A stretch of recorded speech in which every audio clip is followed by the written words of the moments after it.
CM योगी ने किया मदन मोहन मालवीय प्रौद्योगिकी विश्वविद्यालय में नए प्रशासनिक भवन का लोकार्पण। गोरखपुर में सीएम योगी ने मंगलवार को मदन मोहन मालवीय प्रौद्योगिकी विश्वविद्यालय में 12 करोड़ रुपए की लागत से निर्मित अत्याधुनिक सुविधाओं से सुसज्जित नए प्रशासनिक भवन का लोकार्पण किया। इस दौरान उन्होंने कहा कि विश्वविद्यालय और तकनीकी संस्थानों की यह जिम्मेदारी बनती है कि तकनीकी सहयोग के लिए साइबर थानों के साथ MOU करें। आज गोरखपुर जोन के पुलिस ने इस दिशा में अनुभव पहल करते हुए मदन मालवीय विश्वविद्यालय के साथ MOU किया। मुख्यमंत्री योगी आदित्यनाथ ने कहा कि तकनीकी संस्थानों को घिसे पिटे कार्यक्रमों को छोड़कर न्यू एज कोर्सेज को अपने यहाँ लागू करना होगा।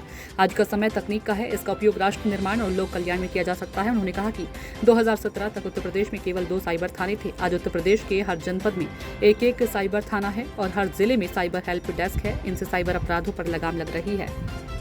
किसी इनोवेशन के साथ जोड़ करके अपने रिसर्च को प्रभावी ढंग से आगे बढ़ाने का कार्य करेंगे, उसके परिणाम उतने ही अच्छे होंगे। लेकिन इसके लिए आवश्यक होगा कि आपको पहले इन बातों को ध्यान में रखना होगा कि आप अपने विश्वविद्यालयों को, आज हमारी जो सबसे बड़ी चैलेंज क्या है, जो हमारे इनोवेशन और रिसर्च के सेंटर होने चाहिए, वे सरकार निरपेक्ष और समाज से निरपेक्ष हो चुके हैं। हमें निरपेक्ष भाव से नहीं, निरपेक्षता केवल भ्रष्टाचार के प्रति होनी चाहिए, अव्यवस्था के प्रति होनी चाहिए, किसी भी अराजकता के खिलाफ होनी चाहिए।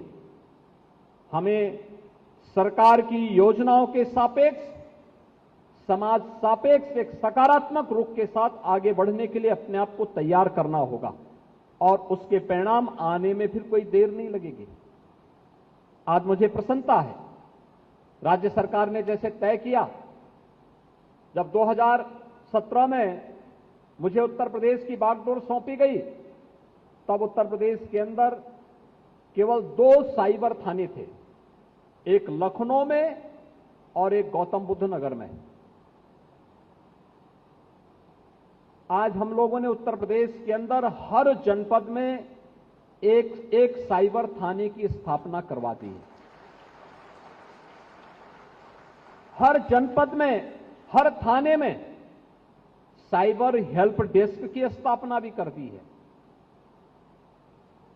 अब विश्वविद्यालयों को और तकनीकी संस्थानों की जिम्मेदारी बनती है कि अगर साइबर थाना बनने हैं तो टेक्निकल सपोर्ट के लिए आप उनके साथ MOU कर सकते हैं। जैसे गोरखपुर जोन के साथ आज मदन मोहन मालवीय विश्वविद्यालय ने यहां के ADG पुलिस के साथ में आज ये MOU करते हुए गोरखपुर जोन को तकनीकी सपोर्ट के लिए विश्वविद्यालय जैसे आगे आया है,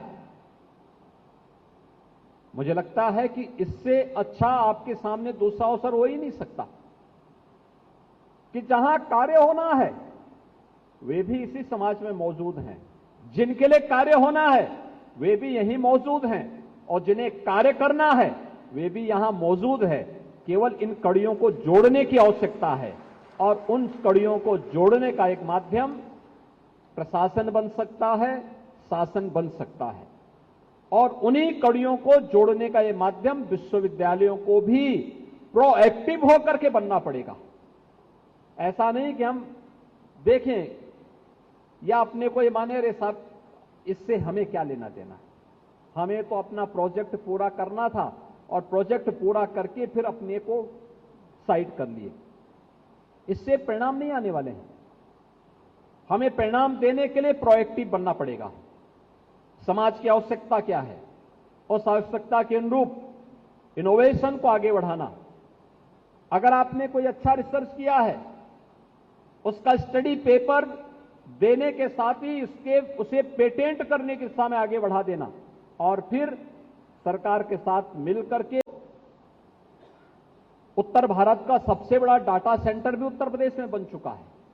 उस डाटा सेंटर के साथ हम कैसे अपने आप को जोड़ सकते हैं। देश का सबसे बड़ा रोबोटिक्स मैन्युफैक्चरिंग सेंटर वह उत्तर प्रदेश में बन चुका है। उसके साथ विश्वविद्यालय कैसे MOU करके अपने कार्यक्रमों को और अपने बच्चों को, अपने यहां के बच्चों को उनके साथ जोड़ सकता है, यह हमें प्रभावी ढंग से आगे बढ़ाना चाहिए। ड्रोन आज की आवश्यकता है।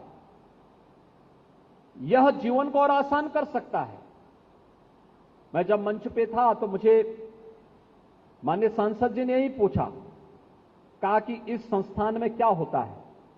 मैंने कहा यह एक टेक्निकल यूनिवर्सिटी है।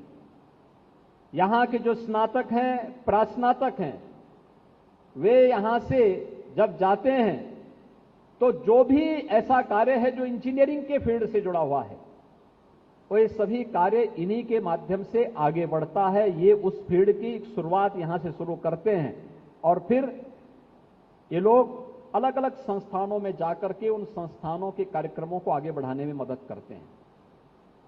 तो उन्होंने कहा क्या मतलब? मैंने कहा आप फिल्मों में काम करते हैं? उन्होंने कहा हां। मैंने कहा वहां कैमरा इस्तेमाल होता है? कहा हां। मैंने कहा ये कैमरा भी यही लोग बनाते हैं, ये कैमरा कोई और नहीं बना लेता। ऊपर से कोई शॉट लेना हो तो ड्रोन में उसका आज उपयोग कर रहे हैं, ये ड्रोन भी यही लोग बनाते हैं। जो बाहर ड्रोन देखा है ये कहीं और नहीं बनता है। इन्हीं संस्थानों में समाज की आवश्यकता के अनुरूप अभी तक फिल्मों में उपयोग कर रहे थे या कहीं शादी ब्याह में उपयोग कर रहे थे, अब इसका उपयोग कृषि में भी होने लग गया है। आपने देखा होगा 10 लीटर क्षमता का कोई पेस्टिसाइड या कोई भी फर्टिलाइजर लेकर के, लिक्विड फर्टिलाइजर लेकर के वह ड्रोन जा सकता है और 1 एकड़ खेती को 10 मिनट के अंदर खाद का या दवा की छिड़काव करके उस किसान को दवा के दुष्परिणामों से मुक्त एक व्यवस्था दे सकता है और बेहतरीन तरीके से एक जैसे छिड़काव के साथ पूरी खेती को जोड़ सकता है। व्यक्ति पहले मैनुअली जब करता है तो या तो हाथ से खाद छिड़कता है या फिर वह कंधे में रख करके पेस्टिसाइड को छिड़कने के लिए मजबूर होता था। आप अनुभव कर सकते हैं कि जो पेस्टिसाइड जिससे जहरीले कीड़े मर रहे हों, उस व्यक्ति की क्या स्थिति होती होगी जो अपने कंधे में उसको सटा करके और फिर उससे छिड़काव करता होगा। टेक्नोलॉजी उसके लिए है और टेक्नोलॉजी ने, ड्रोन टेक्नोलॉजी ने उसकी स्थिति को और आसान किया है। ऐसे ही डाटा एनालिसिस के लिए पूरी दुनिया में आज जितनी भी भागम भाग हो रही है, जितना कुछ हो रहा है, उसके पीछे डाटा एक महत्वपूर्ण माध्यम है। इसके एनालिसिस की भी व्यवस्था, हमें केवल शोध ही नहीं देना है, उसके परिणाम